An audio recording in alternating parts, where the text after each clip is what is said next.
The GameCube is without a doubt my favorite Nintendo console. It's home to many of my all-time favorite games, and is without a doubt the console that got me to appreciate gaming as an art form. So I figured why not throw together a good old top 10 list. Now this is going to be a very personal list containing the most impactful GameCube games that I played as a kid, and not necessarily the best GameCube games ever. I did air quotes there. Each one of these has very special memories attached to it, so while you're listening to my list, go ahead and share your own top 10 favorite GameCube games down in the comments, and let's see how our lists compare. Starting off the list here at number 10, we have Chibi-Robo. This is an absolutely magical 3D platformer where you play as this little robot here who is purchased by a kind of dysfunctional family to clean their house and also listen to their problems. This is the quintessential little guy game, as fellow YouTuber Hot Cider calls them, which are games where you see the world from a very small character's perspective and run around doing various tiny things in an oftentimes normal-sized world. I got this game pre-owned back when GameCube games were being phased out of stores in the late 2000s, and I absolutely fell in love with its unique setting and characters right off the bat. The only reason why it's so low on the list is because I never fully finished this one back in the day, but it's been on my bucket list to do so for years, so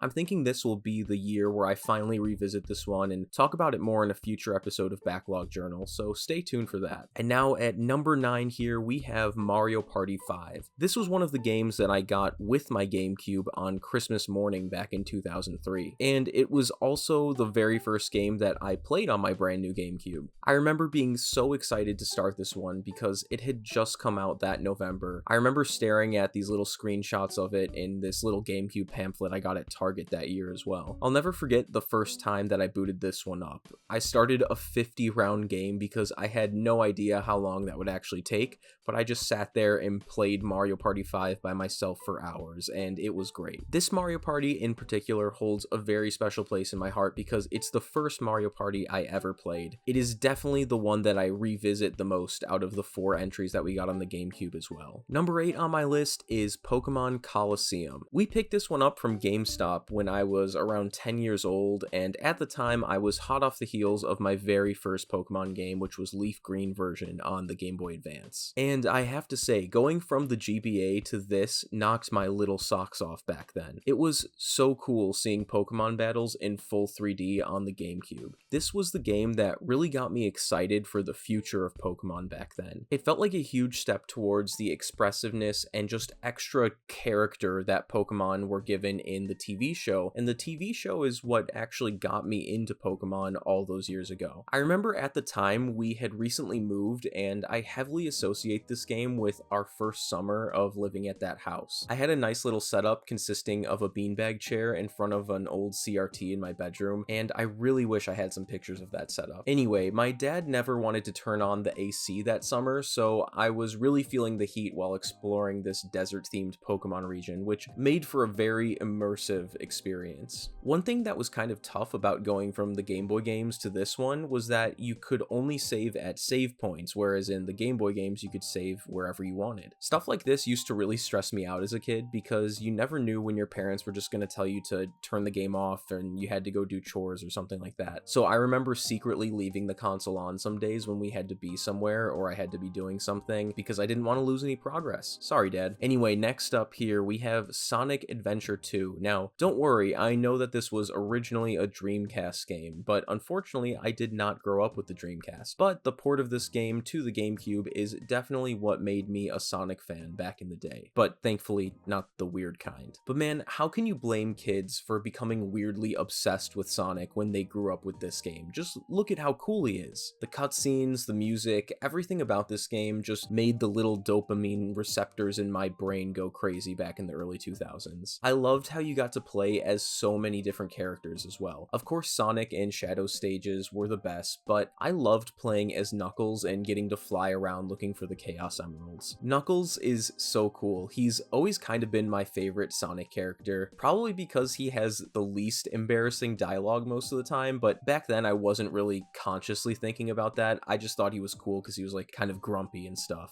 But anyway, yeah, this game's awesome. At number 6, we have Super Mario Sunshine, a game that I loved so much as a kid that I named my pet duck after it. And yes, I did say duck, not dog. I didn't live on a farm, by the way, just the Chicago suburbs, but one day my dad randomly came home with 2 ducks, and he let my sister and I name them. And I, of course, had to name mine Super Mario Sunshine, and you bet your gold tooth I said his full name every time I called him. If that wasn't an early indicator of an unhealthy obsession with video games, then I don't know what is, but I prefer to call it a passion. At least that's what I tell my doctor. Anyway, this was my first 3D Mario game, a huge milestone in any growing boy's life, and another one of those legendary games that I got with my GameCube back on the Christmas morning of 2003. I played this one so much back in the day, and once again, just like Pokemon, going from the Mario Advance series on the Game Boy Advance to this,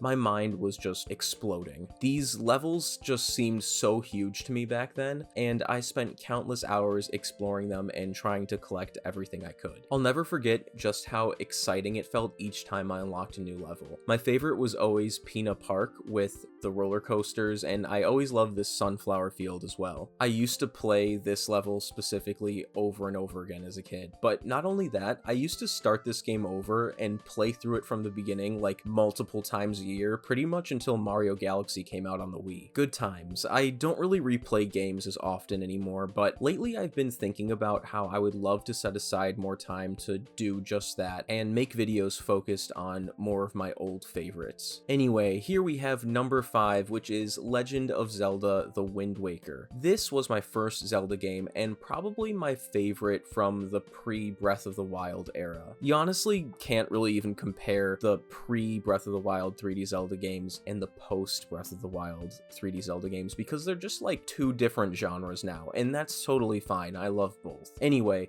this game definitely has one of the best art styles ever, and I personally like the look of this original version here over the HD remaster, but the remaster does look good in its own way. I definitely appreciate it for doing its own thing as well. I always really loved the overall seafaring kind of pirate theme that this game had going on as well. I didn't actually play this game when it first came out. I played it a bit later in my early teen years, kind of during the Wii era. I actually finished my first playthrough during the summer break between middle school and high school, and soon after beating the game, I started watching One Piece simply because I caught a glimpse of an episode one day and the setting reminded me of this game. So because of Wind Waker, I also discovered my favorite anime of all time in a weird way, and I love this game even more for that. At number 4, we have the very first Animal Crossing game. I also have very nice summer break memories with this one. My older cousin was actually getting rid of her GameCube one summer and asked me if I wanted any of her games. She only had a few, and the only one that she had that I hadn't played before was this copy of Animal Crossing right here. And for pretty much that entire summer, my sister and I would sit down and play this game together all day. I would usually be awake first, so I would hop on and do my little daily activities, and then she would basically play for the rest of the day and then kind of give me updates about what happened. I'll never forget the day that I came home from a friend's house and found out that she had let my dad chop down a bunch of our trees though. I actually stopped playing for a while after that because seeing all those stumps actually annoyed me that much. I love this game so much though, and I still get that urge to check back in on my old town every summer. While I do love how the series has evolved over the years, the unique vibe of the first game here is unlike anything else, and that alone keeps me coming back. At number 3, we've got Pikmin 2. Honestly, I could have put both Pikmin 1 and 2 in my top 5, but for the sake of variety, I gave the spot to specifically Pikmin 2. I love this game so much. I originally played it at a family member's house before I even knew what Pikmin was, and after trying out roughly the first hour or so of the game, everything just clicked and I knew the series was for me. I remember riding my bike to GameStop that week hoping they would have both of the games in stock, and thankfully they had literally 1 copy left of each game. And this was way back in the day when GameCube games were super cheap, once again during the Wii Wii era. Pikmin 2 was my favorite simply because it had so much content packed into it for a GameCube game. And I don't care what anyone says, I love the challenge and almost mystery dungeon-esque dungeon crawling that comes from exploring the caves. I just 100% completed Pikmin 2 for the first time a couple years ago, and honestly, I will definitely do it again at some point. This game is just my favorite Pikmin game, not my favorite GameCube game, because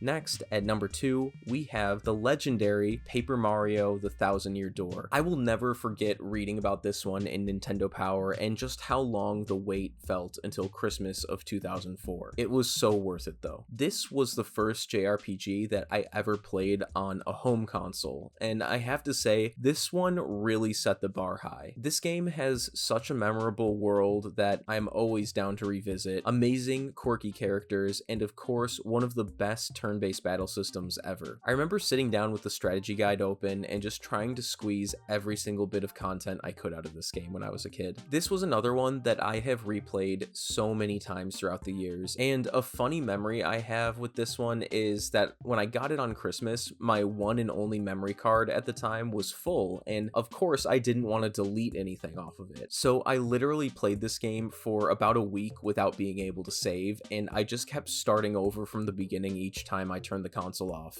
And eventually, when we finally found a new memory card, I was able to save, but that's how excited I was for this game. I didn't even care. I was just happy to be playing it. This is without a doubt one of my favorite JRPGs of all time, and I'm so glad that we have the remake now so more people can experience this one. But more than anything, I just hope that one day we can see Nintendo make another Paper Mario game similar to this, please. And finally, at number 1, the game that got me into games, we have Luigi's Mansion. There is simply nothing like the memories I have with this game. From trying it out for the very first time at a GameCube demo kiosk that was inside of a McDonald's, to it being one of the first games that I ever finished, nothing tops the sense of adventure, intrigue, and discovery that this game brought me as a young boy. Not only was it one of the first Nintendo games I ever beat, it was one of the first games I ever got a strategy guide for, and it was even one of the first games I ever made a YouTube video about back in 2019, which is still up if you want to hear me talk more in depth about why I love this game. But yeah, this game is just very special to me for a whole bunch of different reasons. Even though the sequels have grown on me over the years, they still don't even come close to this one here on the GameCube in my opinion. The atmosphere, gameplay, and even the sound design are just so unique to this game, and that is what keeps me coming back to play it at least once a year. So anyways guys, those are my top 10 GameCube games of all time. Definitely let me know what your top 10 are down in the comments. I want to thank you all so much if you've made it this far, and if you liked this video, definitely stick around here on YouTube as there will be plenty more content to come, and check the description for a link to connect with me on your social media platforms of choice. But anyways guys, thank you so much again for watching, and I'll see you in the next one. Take care.